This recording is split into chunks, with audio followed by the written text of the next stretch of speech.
The Adventures of Tom Sawyer, Chapter 12. The Cat and the Painkiller. One of the reasons why Tom's mind had drifted away from its secret troubles was that it had found a new and weightier matter to interest itself about. Becky Thatcher had stopped coming to school. Tom had struggled with his pride a few days and tried to whistle her down the wind, but failed. He began to find himself hanging around her father's house nights and feeling very miserable. She was ill. What if she should die? There was distraction in the thought. He no longer took an interest in war nor even in piracy. The charm of life was gone. There was nothing but dreariness left. He put his hoop away and his bat. There was no joy in them any more. His aunt was concerned. She began to try all manner of remedies on him. She was one of those people who were infatuated with patent medicines and all new-fangled methods of producing health or mending it. She was an inveterate experimenter in these things. When something fresh in this line came out, she was in a fever right away to try it. Not on herself, for she was never ailing, but on anybody else that came handy. She was a subscriber for all the health periodicals and phrenological frauds, and the solemn ignorance they were inflated with was breath to her nostrils. All the rot they contained about ventilation and how to go to bed and how to get up and what to eat and what to drink and how much exercise to take and what frame of mind to keep oneself in and what sort of clothing to wear was all gospel to her, and she never observed that her health journals of the current month customarily upset everything they had recommended the month before. She was as simple-hearted and honest as the day was long, and so she was an easy victim. She gathered together her quack periodicals and her quack medicines, and thus armed with death, went about on her pale horse, metaphorically speaking, with the hell following after. But she never suspected that she was not an angel of healing and the balm of Gilead in disguise to the suffering neighbors. The water treatment was new, and now Tom's low condition was a windfall to her. She had him out at daylight every morning, stood him up in the woodshed, and drowned him with a deluge of cold water. Then she scrubbed him down with a towel like a file, and so brought him to. Then she rolled him up in a wet sheet and put him away under blankets till she sweated his soul clean, and the yellow stains of it came through his pores, as Tom said. Notwithstanding all this, the boy grew more and more melancholy and pale and dejected. She added hot baths, sitz baths, shower baths, and plunges. The boy remained as dismal as a hearse. She began to assist the water with a slim oatmeal diet and blister plasters. She calculated his capacity as she would a jug's, and filled him up every day with quack cure-alls. Tom had become indifferent to persecution by this time. This phase filled the old lady's heart with consternation. This indifference must be broken up at any cost. Now she heard a painkiller for the first time. She ordered a lot at once. She tasted it and was filled with gratitude. It was simply fire in liquid form. She dropped the water treatment and everything else and pinned her faith to painkiller. She gave Tom a teaspoonful and watched with the deepest anxiety for the result. Her troubles were instantly at rest, her soul at peace again, for the indifference was broken up. The boy could not have shown a wilder, heartier interest if she had built a fire under him. Tom felt that it was time to wake up. This sort of life might be romantic enough in its blighted condition, but it was getting to have too little sentiment and too much distracting variety about it. So he thought over various plans for relief and finally hit upon that of professing to be fond of painkiller. He asked for it so often that he became a nuisance, and his aunt ended by telling him to help himself and quit bothering her. If it had been Sid, she would have had no misgivings to alloy her delight, but since it was Tom, she watched the bottle clandestinely. She found that the medicine did really diminish, but it did not occur to her that the boy was mending the health of a crack in the sitting-room floor with it.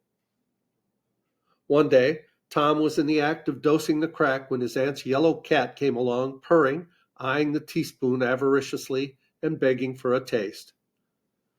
Tom said, "Don't ask for it unless you want it, Peter." But Peter signified that he did want it. "You better make sure." Peter was sure. "Now you've asked for it, and I'll give it to you, because there ain't anything mean about me. But if you find you don't like it, you mustn't blame anybody but your own self." Peter was agreeable.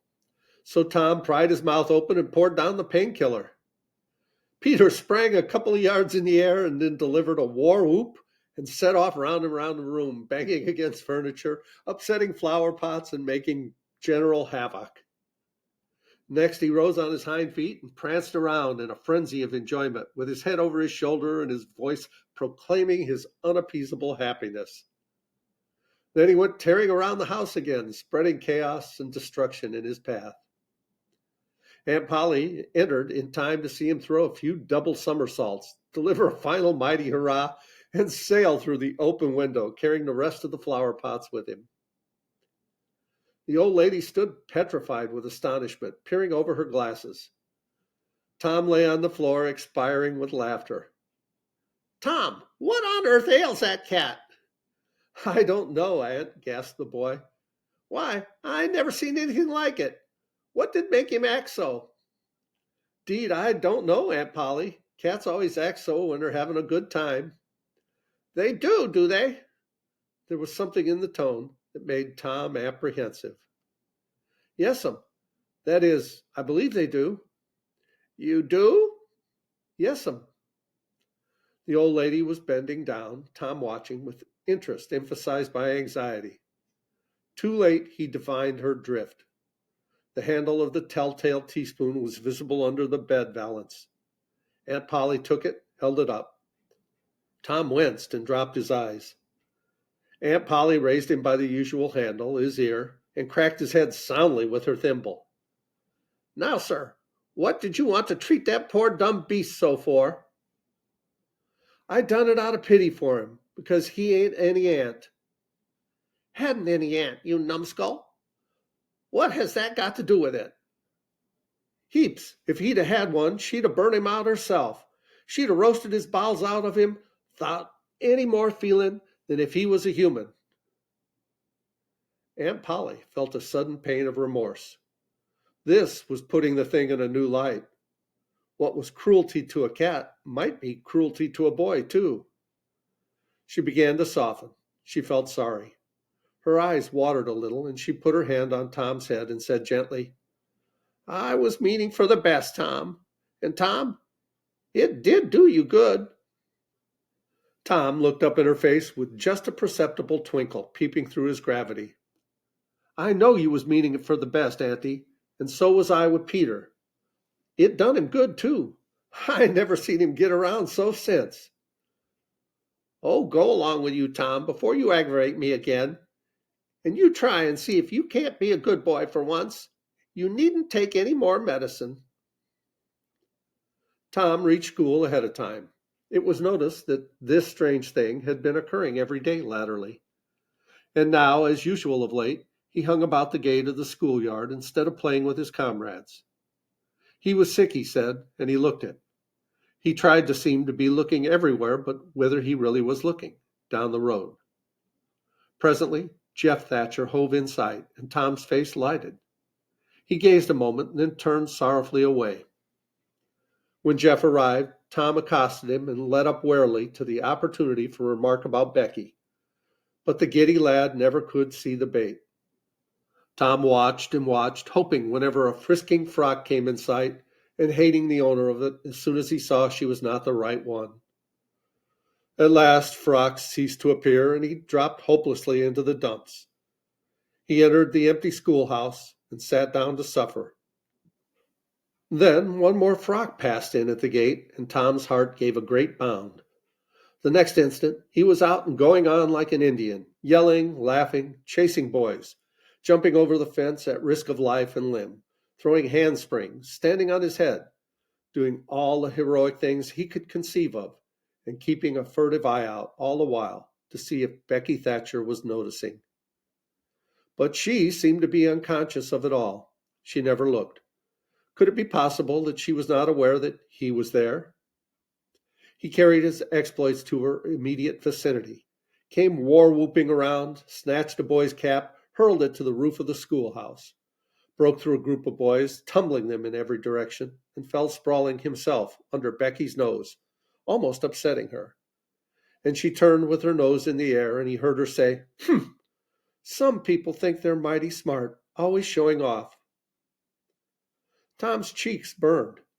He gathered himself up and sneaked off, crushed and crestfallen. And we'll start on chapter 13 in the next video. Please like, subscribe, leave a comment below. I'd love to hear from you guys. I love you, as Tigger says. Ta-ta for now.